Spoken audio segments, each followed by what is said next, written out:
الجري في الصباح له العديد من الفوائد الصحية والجسدية والنفسية. سنستعرض في هذه المقالة بعض هذه الفوائد بالتفصيل. فوائد الجري في الصباح: 1.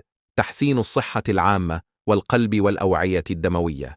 الجري هو أحد أفضل التمارين لتحسين صحة القلب والأوعية الدموية.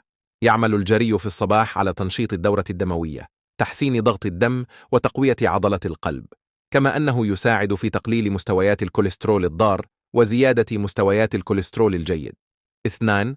زيادة الطاقة والنشاط. الجري في الصباح يمكن أن يساعد في زيادة مستويات الطاقة والنشاط طوال اليوم.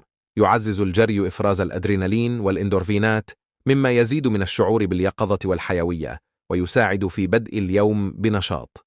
3. تحسين الحالة المزاجية وتقليل التوتر. النشاط البدني مثل الجري يساهم في إفراز الإندورفينات، وهي هرمونات تعزز الشعور بالسعادة والراحة النفسية. الجري في الصباح يمكن أن يساعد في تقليل مستويات القلق والتوتر وتحسين الحالة المزاجية بشكل عام. 4. تحسين جودة النوم.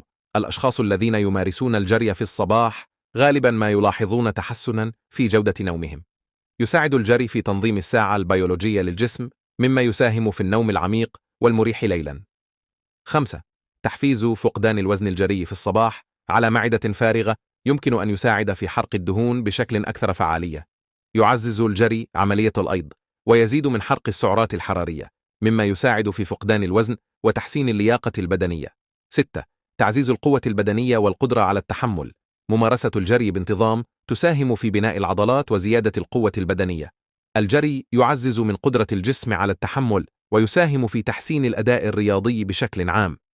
7. تنظيم مستوى السكر في الدم. الجري في الصباح يمكن أن يساعد في تنظيم مستويات السكر في الدم، مما يساهم في الوقاية من مرض السكري من النوع 2 وتحسين السيطرة على مستويات السكر لدى الأشخاص المصابين به بالفعل.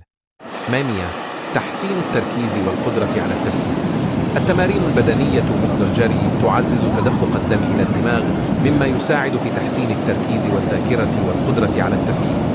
الجري في الصباح يمكن أن يساعد في تعزيز الأداء العقلي وتحسين الإنتاجية طوال اليوم. نصائح للجري في الصباح: الإحماء الجيد. تأكد من القيام بتمارين الإحماء قبل البدء في الجري لتجنب الإصابات. الحفاظ على الترطيب. شرب كمية كافية من الماء قبل وبعد الجري للحفاظ على الترطيب. اختيار الأحذية المناسبة. استخدام حذاء جري مناسب لدعم القدمين وتقليل خطر الإصابات. التدرج في الشدة والمسافة. إذا كنت جديدا في الجري، ابدأ ببطء وزد الشدة والمسافة تدريجيا. التغذية السليمة. تناول وجبة خفيفة تحتوي على الكربوهيدرات والبروتين قبل الجري للحصول على الطاقة. الخلاصة: الجري في الصباح يمكن أن يكون له تأثير إيجابي كبير على صحتك العامة والنفسية، من تحسين صحة القلب والأوعية الدموية إلى زيادة الطاقة والنشاط وتحسين الحالة المزاجية. الجري في الصباح يمكن أن يكون وسيلة ممتازة لتعزيز نوعية حياتك بشكل عام.